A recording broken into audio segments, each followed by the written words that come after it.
Alors, le titre de livre, Le fantôme de Dieu, correspond à l'histoire, bien entendu, que je décris en même temps, mais je vais d'abord vous dire deux mots de l'histoire pour répondre à votre première question. Cette histoire est celle de la recherche par deux êtres qui s'aiment sans savoir ou sans le vouloir, la recherche d'un diamant découvert, et dérobé aussi dans une mine de Centrafrique qui appartenait à un vieux châtelain écossais, qui est d'ailleurs l'oncle de l'héroïne principale du livre, et qui essaye de retrouver absolument pour lui éviter la ruine. Il recherche un diamant d'une très grande importance, d'une valeur prétendument inestimable, c'est un diamant noir. Pourquoi un diamant noir? Parce qu'un diamant noir, c'est entouré de mystères, on ne les connaît pas bien, on pense que ça n'a pas beaucoup de valeur, mais en fait, il y a eu des diamants noirs extraordinairement importants, comme le fameux Grisogono, un diamantaire suisse, qui a été vendu pour plusieurs millions de dollars. Voilà. Donc voilà pour l'histoire rapidement, bien sûr.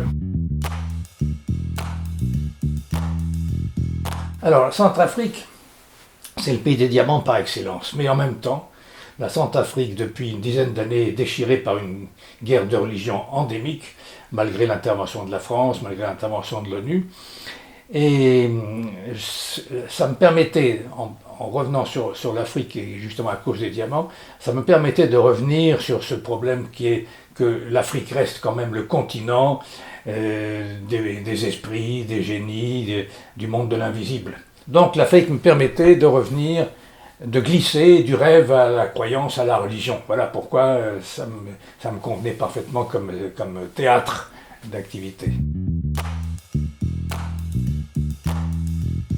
Pourquoi l'Écosse? Parce que l'Écosse était le pays idéal pour faire le lien entre l'Afrique et la modernité, la prétendue modernité de notre monde occidental, car qu'on le veuille ou non, malgré toutes les découvertes scientifiques qu'on a pu faire sur l'explication du monde ou sur la mort, nous restons toujours prisonniers, attachés à nos vieilles croyances, et avec nos religions, nous continuons, qu'on le veuille ou non, à vouloir parler avec l'au-delà.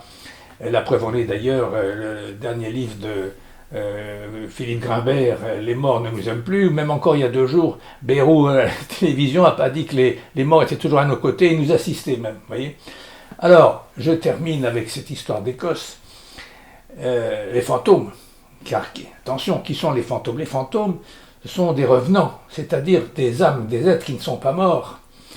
Et au fond, Dieu, au milieu de tout ça, alors, Dieu est éternel, il n'est pas mort, on nous le dit. Donc ma question était de revenir un petit peu à l'époque où nous revenons au siècle du religieux, enfin à l'époque du religieux, nous revenons à la vieille question éternelle. Faut-il continuer à croire en ce Dieu silencieux qui ne nous répond jamais, d'où ce livre, Le fantôme de Dieu.